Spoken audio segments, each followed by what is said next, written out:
Hello, my name is Eileen Angelini. I've been a Holocaust educator for close to 30 years, and I'd like to explain a little bit about how I became a Holocaust educator because that leads into my passion for wanting to write the article about the Safe Haven Holocaust Refugee Shelter Museum.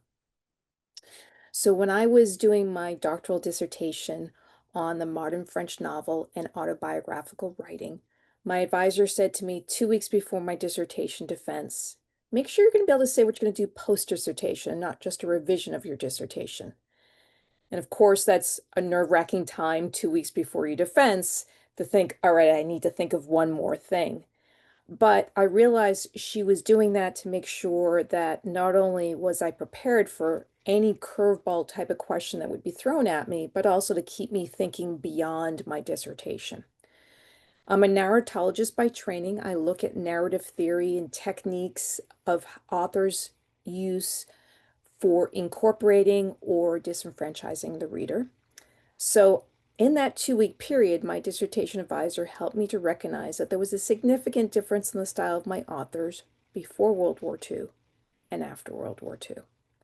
So I said, I'm going to find out why there's such this dramatic difference in the style of the authors. And that led me down the path of interviewing Holocaust survivors, hidden children, righteous Gentiles, members of the French resistance, and members of the US military that were in France during and shortly after World War II. Using those interviews in the target language in the world language classroom, I saw it as a way to be able to teach about the Holocaust that wasn't just restricted to, say, a history class or an English language arts class.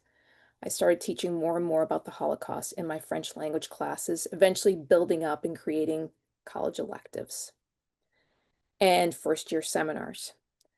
So when I was moving to the Syracuse area and having done research on Ruth Gruber and Safe Haven, I was excited to be in the Syracuse area so close to Safe Haven. But when I got here, I was faced with the fact that many people, even in this area, didn't know about Safe Haven and its significance to US history. And I became a member of the board of the Safe Haven Holocaust Refugee Shelter Museum. And I've been active with that organization since August of 2023. And I've had the opportunity to lead Holocaust educator seminars on addressing the New York standards for teaching the Holocaust. And that's when it came to me, this is in our backyard. This is so significant because Safe Haven is the one and only place in the entire United States where Holocaust refugees were welcomed. They came in August of 1944 at the special invitation of FDR. Just under 1,000 of them were invited to come. They had to sign affidavits that they would not remain in the US after the war was ended, that their intention was to return to their home countries. And for me, that's amazing, especially because refugees that came to the US, learning about the evaluation process for those that were chosen, because 3,000 applied, but only 1,000 were accepted to come. Why were certain people accepted versus others? Well, did they have a trade? Were they helped with the functioning of the camp? Because when those survivors came to the US, they had to pass through Ellis Island. They weren't coming with passports or visas. They were special handling. They had literally a tag, like a luggage tag with a number on it.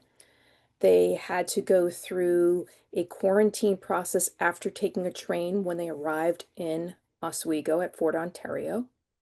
And they were once again in a camp with barbed wire fences.